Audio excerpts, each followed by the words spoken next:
É isso aí, galera! Estamos começando mais um programa Rede Jovem Sei no ar. Hoje com o nosso querido amigo Vebinho. Valeu, galera! É isso aí, fica atento no nosso novo canal no Vimeo, que é o do Rede Jovem Sei, e também no nosso portal redejovensei.com.br. Vem comigo. Fala aí, Vebinho, você foi um cara cristão? Não, cara, eu me converti quando era adolescente ainda, né?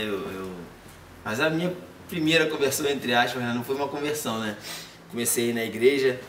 A igreja era praticamente um clube social pra mim, né? Como pra muita gente é ainda hoje, né? Então eu passei aí na igreja e tal. Sempre gostava de tocar, valeu, André? Sempre gostava de tocar, né? E eu ia pra igreja e eu tocava e tal na igreja, gostava, as meninas, né, adoravam os caras que tocam, né? Então eu era um cara, como dizem aí, safadinho, né? Em relação a isso. E aí foi acontecendo que tudo que cresce sem raiz, um dia cai, né? E comigo não foi diferente. Eu cheguei até a tocar com uma galera de Deus mesmo, mas eu era o, entre aspas, ovelha negra, né? E aí depois de algum tempo já, comecei a ir na igreja, tinha uns 14 para 15 anos, né? Depois fiquei assim, né? Uns 3 anos, né? Nessa brincadeira e até que começaram a me chamar para tocar, né, secular. E aí aquela tentação de tocar no carnaval e tal. Aí eu acabei dando um pé na galera e me desviei mesmo. E foi a época que coincidiu com a época da faculdade, né? E aí eu entrei na faculdade e eu sou professor de História, né? Fiz a faculdade de História. E na faculdade de História até, André, esse dia estava conversando comigo que realmente você é muito confrontado em tudo que você acredita, né? Uhum. Até relacionado à sua religião e tal. Comigo também não foi diferente, né? Eu passei a ter contato com esse tipo de coisa, né? Muitos professores que, no mínimo, não se preocupavam com, né, com a fé, com a religião Isso e te tal. atrapalhou muito, né? Bastante, bastante. Não só isso, mas todo o seu desleixo com Deus quando você se converteu, né? Pois é, larguei de mão mesmo, cara, assim. Tem muita gente que é assim, né, Henrique? Tem muita gente que... É aquela história, quer se converter, mas não quer mudar. Pois é, quer ir na igreja, um clube socialzinho, que você encontra as meninas bonitas, encontra uns caras maneiros e tal, pra você bater papo. Quer se sentir acomodado. Pois é, e comigo também foi assim. E aí, na época da faculdade, isso aumentou ainda mais, né? Tamo aí de volta, André. Aumentou ainda mais, né? Só que chega um momento da vida que a gente não... E quando é que foi que você caiu na real mesmo, assim? Pois é, cara, eu digo que eu tomei um tapa na cara de Jesus, né? Tomei um tapão na cara. Pra ficar ligado. Pois é, no mínimo um pedal Robinho, né? Aí o que aconteceu? Eu já tava... Sabe, eu já tava, Henrique, num ponto que eu não conseguia nem acreditar mais em Deus. Então, cara, como é que você se sentia, assim, dentro do seu coração, como é que era essa sensação de saber que estava dentro da igreja, mas ao mesmo tempo estava fora dela, estava com o pensamento do lado de fora? Na verdade eu não sabia. Você não tinha consciência disso? Na verdade eu achava que estava na igreja. Eu achava que aquilo que eu vivia era então a situação era grave mesmo. Pois é, cara, era pior do que você pode imaginar, né? E hoje em dia, olhando pra trás, eu vejo que eu era o mais escroto de todos. Eu era o mais ridículo dos homens, né?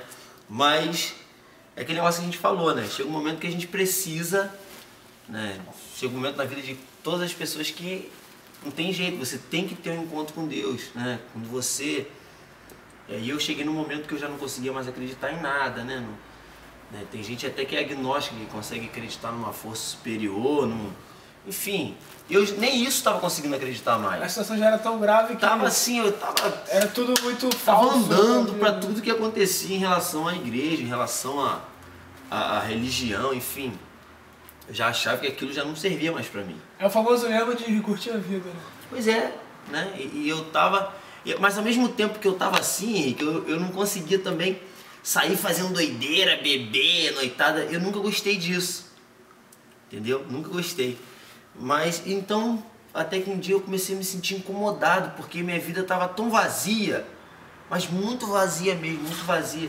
E de repente até alguém que está assistindo aí essa filmagem pode estar dessa mesma forma, né? Porque até o fato eu achava que ah, mas eu não tô bebendo, não tô fazendo nada demais, não tô pegando noitada, não tô usando droga, então eu sou uma pessoa boa. Eu sou um cara bom, né? Pô, vou pro céu e tal.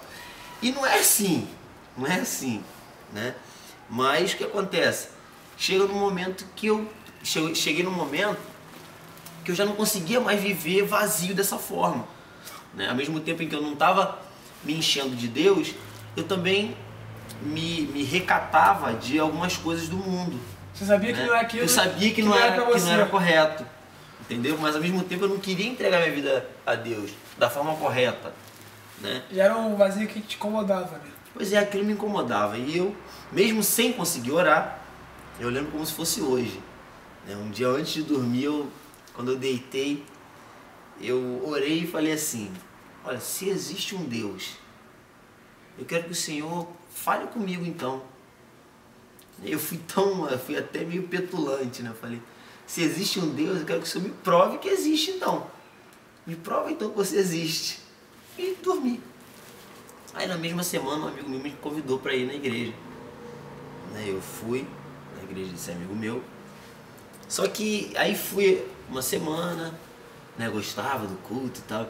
Lembrei da época que eu tocava, né? E tal, era bacana fazer aquele som, né? E aí fui na semana, fui na outra semana. Na terceira semana, antes de ir para a igreja, eu pensei assim, eu falei assim: olha, se existe mesmo um Deus, eu fiz essa oração em casa. Eu quero que o Senhor fale comigo hoje no culto.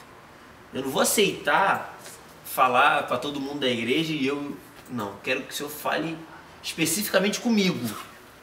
Você queria ter certeza, sim. Queria ter certeza mesmo, porque tem certas coisas que a gente tem que... Né, a gente tem ser humano que é muito... Né, tipo Tomé, né, tem que ver. Mas a Bíblia diz que felizes são aqueles que não viram e creram, né? Mas eu precisava disso, né? Pra mim, eu precisava disso.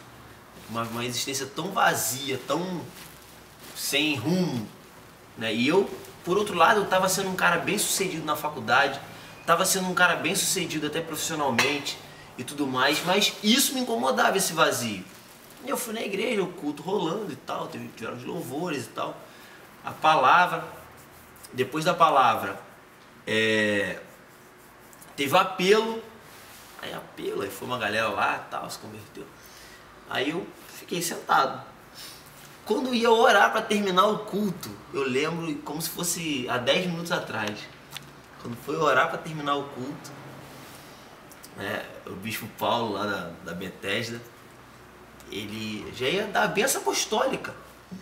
Aí ele esticou a mão assim e falou: você aí, amigo de Wallace, né? O Wallace é o filho dele, que é o meu amigo que me convidava sempre para ir à igreja. Amigo de Wallace, você tá firme na igreja, filho? Aí eu já dei aquela gelada, né? Falei: caramba. Eu fiquei meio sem graça, né? O que tá faltando, filho? Tá duvidando que Deus existe? Falou assim mesmo pra mim: Deus existe, tá? Aí eu dei aquele baque. Aí foi o Espírito Santo. Jesus deve ter vindo assim correndo, ó, pau, largou um tapão dentro da minha cara, só pode. E aí o Espírito Santo veio ministrando, aí e fica aquele negócio, né? Parece que tem um negócio te prendendo pra você não sair do lugar. Aquele negócio prendendo pra não sair. Mas aí quando eu tomei a atitude, quando eu fui andando lá pra frente, meu amigo, parecia que o mundo tava saindo das minhas costas, assim. Foi aquela mochila que eu larguei ali, e aí eu só fazia chorar. Só conseguia chorar. E aí Deus foi ministrando comigo, foi falando comigo, e eu só chorava. E os meus amigos, né, que eles me conheciam, até se assustaram: pô, Vebinho, caraca, que doideira e tal. Mas foi isso que aconteceu, né? Enfim, de uma forma bem resumida, né? A gente, pela filmagem, tem que resumir bastante, né? Não deu nem pra falar das minhas experiências na faculdade, propriamente dita, mas eu acho que só o que você falou aí já é bem impactante, já dá pra sentir como é que Deus age na vida das pessoas. Pois é, eu espero que a gente possa de alguma forma alcançar alguém que de repente viveu ou está vivendo algo parecido. Com certeza tem muita gente vivendo o que você já viveu e seu testemunho vai edificar muito o coração das pessoas. Ah, com certeza, amém. É isso aí, Vebi. Valeu, galera. Valeu a sua presença aí, cara. Obrigado, cara. Obrigadão mesmo.